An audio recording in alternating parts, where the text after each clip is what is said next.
ಪ್ರೀತಿಯ ವಿದ್ಯಾರ್ಥಿಗಳೇ, ಸಂಖ್ಯಾಶಾಸ್ತ್ರ ಈ ಅಧ್ಯಾಯದಲ್ಲಿ ನಾವು 2 ವಿಷಯಗಳನ್ನು ಕಲೀಲಿಕ್ಕುಂಟು. ಒಂದು ಕೇಂದ್ರೀಯ ಪ್ರವೃತ್ತಿಯ ಅಳತೆಗಳು, ಮತ್ತೊಂದು ಒಜ್ಜು ರಚನೆ.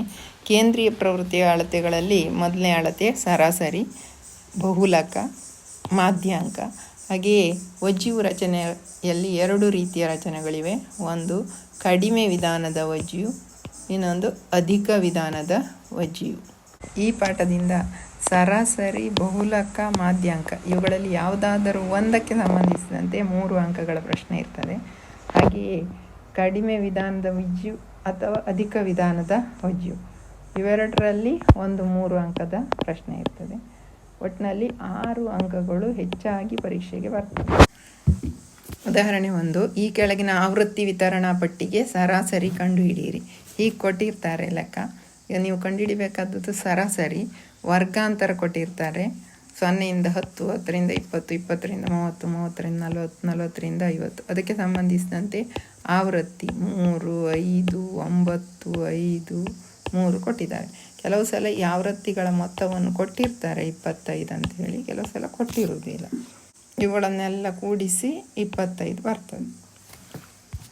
ಈ ಲೆಕ್ಕ ನೋಡಿದ ಕೂಡಲೇ ನಮಗೆ ಸರಾಸರಿ ಇದರ ಸೂತ್ರ ನೆನಪಾಗಬೇಕು. ಸರಾಸರಿ ಸೂತ್ರ ಸರಾಸರಿ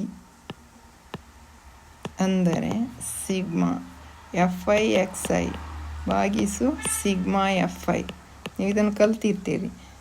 ಸಿಗ್ಮಾ FI ಅಂದರೆ N ಆಗಿರ್ತದೆ. ಇಲ್ಲಿ N ಅಂದರೆ 25. ಕೆಲವು ಸಲ ಕೊಟ್ಟಿರ್ತಾರೆ, ಕೆಲವು ಸಲ ನೀವು ಮೊತ್ತ ಮಾಡಿ ಕಂಡುಹಿಡಿಬೇಕು. ಈಗ XI ಅಂದರೆ ಮಧ್ಯಬಿಂದು. ಮಧ್ಯಬಿಂದುವನ್ನು ಹೇಗೆ ಕಂಡುಹಿಡಿಯುವುದು? ಇಲ್ಲಿ ನೋಡಬೇಕು ನೀವು. ಇದು ಕೆಳಗಿನ ಮಿತಿ, ಇದು ಮೇಲಿನ ಮಿತಿ. ಕೆಳಗಿನ ಮಿತಿಗೆ ಮೇಲಿನ ಮಿತಿಯನ್ನು ಕೂಡಿಸಿ 2ರಿಂದ ಭಾಗಿಸಿದರೆ ನಿಮಗೆ ಮಧ್ಯಬಿಂದು ಸಿಗ್ತದೆ. 10ಕ್ಕೆ 2ರಿಂದ ಭಾಗಿಸಿದರೆ 5. ಈಗ ಮೊದಲನೇ ವರ್ಗಾಂತರದ ಮಧ್ಯಬಿಂದು 5. ಈಗ ಎರಡನೇ ವರ್ಗಾಂತರದ ಮಧ್ಯಬಿಂದು ಕಂಡುಹಿಡಿಬೇಕು.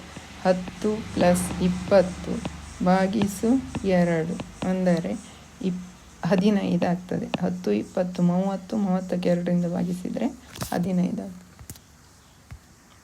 ಈಗ 20 ಮತ್ತು 30, 20 + 30 ಭಾಗಿಸು 2 ಅಂದರೆ 50 ಭಾಗಿಸು 2 ಅಂದರೆ 25 ಆಗ್ತದೆ. ಈಗ 30 ಮತ್ತು 40ರ ಮಧ್ಯಬಿಂದು 35 ಸುಲಭವಾಗಿ ಬರಿಬಹುದು. 40 ಮತ್ತು 50ರ ಮಧ್ಯಬಿಂದು 45. ಇನ್ನು ನಿಮಗೆ ಸೂತ್ರದಲ್ಲಿ ನೋಡಿದಾಗ FI/ಇಂದ XIಗೆ ಗುಣಿಸಬೇಕು ಎನ್ನುವುದು ಗೊತ್ತಾಗ್ತದೆ. FI ಇಲ್ಲಿ ಉಂಟು, ಇದು ಆವೃತ್ತಿಯನ್ನು ನಾವು FI ಅಂತ ತಗೊಳ್ಬೇಕು. FIಗೆ XIಯಿಂದ ಗುಣಿಸುವುದು ಅಂದರೆ 3ಕ್ಕೆ 5ರಿಂದ ಗುಣಿಸುವುದು. FI ಗುಣಿಸು XI 3 ಗುಣಿಸು 5 ಅಂದರೆ 15. ಹಾಗೆಯೇ FI ಗುಣಿಸು XI 5 ಗುಣಿಸು 15 ಅಂದರೆ 75. ಹಾಗೆಯೇ 9 ಗುಣಿಸು 25 ಅಂದರೆ 225. 5 ಗುಣಿಸು 35 ನಿಮಗೆ ಗೊತ್ತಿದೆ, 175 ಗುಣಿಸಲಿಕ್ಕೆ ಗೊತ್ತಿದೆ. ನೆಕ್ಸ್ಟ್ 3 ಗುಣಿಸು 45 ಅಂದರೆ 135. ಸೂತ್ರದಲ್ಲಿ ನೀವು ನೋಡಿದ ಕೂಡಲೇ ಗೊತ್ತಾಗ್ತದೆ. ಸಿಗ್ಮಾ FI/XI ಅಂದರೆ ಇವುಗಳೆಲ್ಲವುಗಳ ಮೊತ್ತ ನೋಡಬೇಕು. ಸಿಗ್ಮಾ FI/XI ಅಂದರೆ FI/XIಗಳ ಮೊತ್ತ. ಇದಿಷ್ಟನ್ನು ಕೂಡಿಸಿದಾಗ 625 ಬರ್ತದೆ. ಈಗ ನೀವು ಈ ಸೂತ್ರದಲ್ಲಿ ಸಿಗ್ಮಾ FI/XI ಬದಲಿಗೆ 625, ಸಿಗ್ಮಾ FI ಬದಲಿಗೆ 25 ಆದೇಶಿಸಬೇಕು.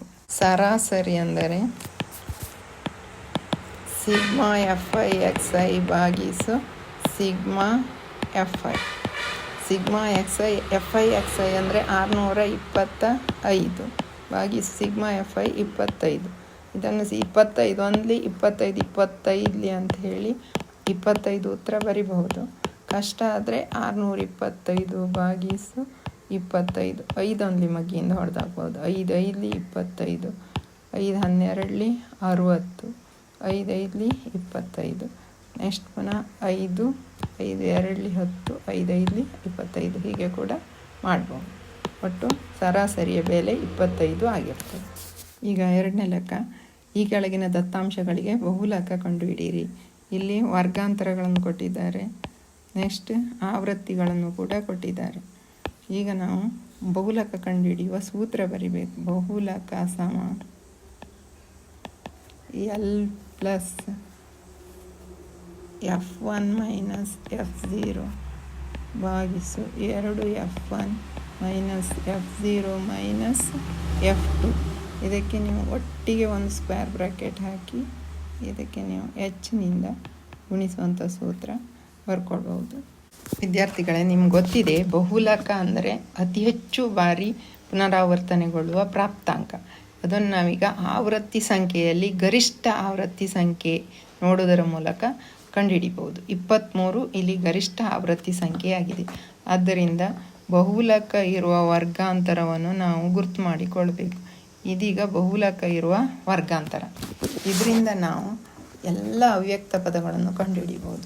ಈಗ ಬಹುಲಕ ಇರುವ ವರ್ಗಾಂತರ ಇದಾಯ್ತಲ್ಲ, ಇದರ ಕೆಳಗಿನ ಮಿತಿ ಎಲ್ ಅಂದರೆ 35. ಇನ್ನು ಬಹುಲಕ ಇರುವ ವರ್ಗಾಂತರದ ಆವೃತ್ತಿ ಸಂಖ್ಯೆ F1 ಅಂದರೆ 23. ಬಹುಲಕ ಇರುವ ವರ್ಗಾಂತರದ ಹಿಂದಿನ ವರ್ಗಾಂತರದ ಆವೃತ್ತಿ ಸಂಖ್ಯೆ ಇದು F0 ಅಂದರೆ 21. ಮುಂದಿನ ಬಹುಲಕ ಇರುವ ವರ್ಗಾಂತರದ ಮುಂದಿನ ಆವೃತ್ತಿ ಸಂಖ್ಯೆ ಇದು F2 14. ನೆಕ್ಸ್ಟ್ H ಅಂದರೆ ನಿಮಗೆಲ್ಲ ಗೊತ್ತೇ ಇದೆ, ವರ್ಗಾಂತರದ ಗಾತ್ರ 45ರಲ್ಲಿ 35 ಕಳಿಬೇಕು. ಎಷ್ಟಾಯಿತು? 10 ಆಯಿತು. ಈ ಬೆಲೆಗಳನ್ನು ಈ ಸೂತ್ರದಲ್ಲಿ ಆದೇಶಿಸಬೇಕು. L 35 plus F1 23 minus F0 21 ಭಾಗಿಸು 2F1. ಬೇಕಿದ್ರೆ 2F1 ಅಂದರೆ 2 ಗುಣಿಸು 23 ಅಂದರೆ 46 ಎಂದು ಡೈರೆಕ್ಟಾಗಿ ಕೂಡ ಬರಿಬಹುದು. ಇಲ್ಲಿ 46 minus F0 21 minus F2 14 into H ಅಂದರೆ 10. ಬಹುಲಕ ಸಮ 35 ಪ್ಲಸ್ 23ರಲ್ಲಿ 21 ಕಳಿಬೇಕು. ಎಷ್ಟಾಯಿತು? 2 ಆಯಿತು. 2 46ರಲ್ಲಿ 21 ಕಳೆದ್ರೆ 25. 25ರಲ್ಲಿ 14 ಕಳೆದ್ರೆ 11 ಸಿಗ್ತದೆ. ಗುಣಿಸು 10. ಈಗ ಈ 35 ಬದಿಯಲ್ಲಿರಲಿ, ಪ್ಲಸ್ 2ರಲ್ಲಿ 20 ಭಾಗಿಸು 11 ಅಂದರೆ 35 ಪ್ಲಸ್ 20 ಭಾಗಿಸು 11 1.82 ಆಗ್ತದೆ. ಇವೆರಡನ್ನು ಕೂಡಿಸಿದರೆ 36.82 ಆಗ್ತದೆ. ಈಗ 11 ಭಾಗಿಸ್ಲಿಕ್ಕೆ ಆಗದಿದ್ದರೆ ಹೀಗೆ ಉದ್ದ ಭಾಗಾಕಾರ ಮಾಡೋದ್ರ ಮೂಲಕ ಕೂಡ ಭಾಗಾಕಾರ ಮಾಡೋದು. ಆದ್ದರಿಂದ ಬಹುಲಕ 36.82 ಆಗಿರುತ್ತದೆ. ಉದಾಹರಣೆ 3. ಈ ಕೆಳಗಿನ ದತ್ತಾಂಶಗಳಿಗೆ ಮಾಧ್ಯಾಂಕ ಕಂಡುಹಿಡಿಯಿರಿ. ಈಗ ದತ್ತಾಂಶಗಳನ್ನು ಅಡ್ಡ ಸಾಲಿನಲ್ಲಿ ಕೊಟ್ಟಿದ್ದಾರೆ. ನಾವೀಗ ಇದನ್ನು ಕಂಬ ಸಾಲಿನಲ್ಲಿ ಬರ್ಕೊಂಡ್ರೆ ಲೆಕ್ಕ ಮಾಡಲಿಕ್ಕೆ ಸುಲಭ ಆಗ್ತದೆ. ಈಗ ಸೂತ್ರ ಮಧ್ಯಾಂಕ ಕಂಡುಹಿಡಿಯುವಾಗ ಮೊದಲು ಸೂತ್ರ ಬರಿಬೇಕು. ಮಧ್ಯಾಂಕ ಸಮ L plus n/2 minus CF ಭಾಗಿಸು F ಇಂಟು H. ಈಗ ಇಲ್ಲಿ ನಮಗೆ ಸೂತ್ರ ಬರೆದು ಕೂಡಲೇ ಒಂದು ಕ್ಲೂ ಸಿಗ್ತದೆ. ಇಲ್ಲಿ CF ಇರುವುದರಿಂದ, CF ಅಂದರೆ ಸಂಚಿತ ಮೊತ್ತ, ಈ ಕೋಷ್ಟಕದಲ್ಲಿ ಸಂಚಿತ ಮೊತ್ತ ಕಂಡುಹಿಡಿಬೇಕು ಅಂತ ಗೊತ್ತಾಗ್ತದೆ. ಹೇಗೆ ಸಂಚಿತ ಮೊತ್ತ ಕಂಡುಹಿಡಿಯುವುದು? ಮೊದಲನೇ ಆವೃತ್ತಿಯನ್ನು ನೇರವಾಗಿ ಬರ್ಕೊಳ್ಳೋದು. ಈಗ ಇದು 0ಯಿಂದ 20ಕ್ಕೆ 6. ಈಗ ನಾವು ಸಂಚಿತ ಮಾಡ್ತಾ ಹೋದ ಹಾಗೆ 0ಯಿಂದ 40ಕ್ಕೆ 6ಕ್ಕೆ 8 ಕೂಡಿಸಬೇಕು. ಆಗ ನಮಗೆ 14 ಸಿಗ್ತದೆ. ನೆಕ್ಸ್ಟ್ ಮುಂದಿನ ಸಂಚಿತ ಮೊತ್ತ ಬರುವಾಗ 14ಕ್ಕೆ 10 ಕೂಡಿಸಬೇಕು. 14 ಕೂಡಿಸು 10 24 ಆಗ್ತದೆ. ಹಾಗೆಯೇ ನಾವು 24ಕ್ಕೆ 12 ಕೂಡಿಸಬೇಕು. 36. 36ಕ್ಕೆ 6 ಕೂಡಿಸಬೇಕು. 42. 42ಕ್ಕೆ 5 ಕೂಡಿಸಬೇಕು. 47. 47ಕ್ಕೆ 3 ಕೂಡಿಸಿದಾಗ 50. ಈಗ ನಾವು ಮಧ್ಯಾಂಕ ಇರುವ ವರ್ಗಾಂತರವನ್ನು ಕಂಡುಹಿಡಿಬೇಕು. ಅದನ್ನು ಕಂಡುಹಿಡಿಬೇಕಾದ್ರೆ n/2 ಮೌಲ್ಯ ನಮಗೆ ಮೊದಲು ಬೇಕು. n ಅಂದರೆ 50/2 ಅಂದರೆ 25. ಈ 25ನೇ ಮೌಲ್ಯ ಎನ್ನುವುದು ಸಂಚಿತ ಆವೃತ್ತಿಯೊಳಗೆ ಎಲ್ಲಿ ಬರ್ತದೆ ಎನ್ನುವುದನ್ನು ಹುಡುಕಬೇಕು. 24ರಲ್ಲಿ 25 ಇರಲಿಕ್ಕೆ ಸಾಧ್ಯ ಇಲ್ಲ. ಆದರೆ 36 ಇದರಲ್ಲಿ 25ನೇ ಪ್ರಾಪ್ತಾಂಕದಿಂದ 36ನೇ ಪ್ರಾಪ್ತಾಂಕದವರೆಗೆ ಇರ್ತದೆ.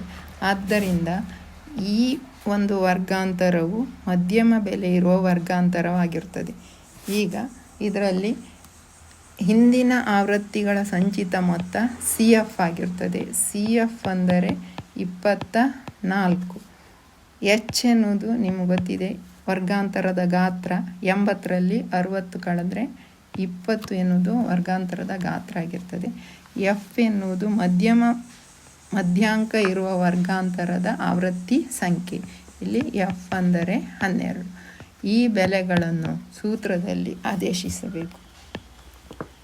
L ಸಮ 60 ಪ್ಲಸ್ n/2 25 ಮೈನಸ್ CF 24 ಭಾಗಿಸು F 12 ಇಂಟು H 20. ಈಗ ಸಂಕ್ಷೇಪಿಸುವುದು. 60 ಹಾಗೆ ಬರ್ಕೊಳ್ಳೋದು. 25ರಲ್ಲಿ 24 ಕಳೆದ್ರೆ 1. ಈ 12 ಮತ್ತು 20 ಕ್ಯಾನ್ಸಲ್ ಮಾಡ್ಬೋದು. 4 3 12, 4 5 20. ಆಗ 1 ಗುಣಿಸು 5/3. ಇದರ ಉತ್ತರ 60 ಕೂಡಿಸು 5 5/3 ಅಂದರೆ 60. ಮತ್ತು ಈ ಭಿನ್ನರಾಶಿಯನ್ನು ದಶಮಾಂಶ ಮಾಡಿದಾಗ ನಮಗೆ 1.67 ಸಿಗ್ತದೆ. ಉತ್ತರ 61.67. ಅದರಿಂದ ಈ ಲೆಕ್ಕದ ಮಾಧ್ಯಾಂಕ 61.67 ಆಗಿರುತ್ತದೆ. ಸರಾಸರಿ, ಮಧ್ಯಾಂಕ, ಬಹುಲಕ ಈ ಮೂರರಲ್ಲಿ ಒಂದು ಲೆಕ್ಕ ಪಬ್ಲಿಕ್ ಪರೀಕ್ಷೆಗೆ ಹೆಚ್ಚಾಗಿ ಬರ್ತದೆ. ಆದ್ದರಿಂದ 3 ಲೆಕ್ಕಗಳ ಸೂತ್ರಗಳನ್ನು ಕಲಿತು ಬೇರೆ ಬೇರೆ ಉದಾಹರಣೆಗಳನ್ನು ಮಾಡಿ ನೋಡಿ. ನಿಮಗೆ ಖಂಡಿತ ಯಶಸ್ಸಾಗ್ತದೆ.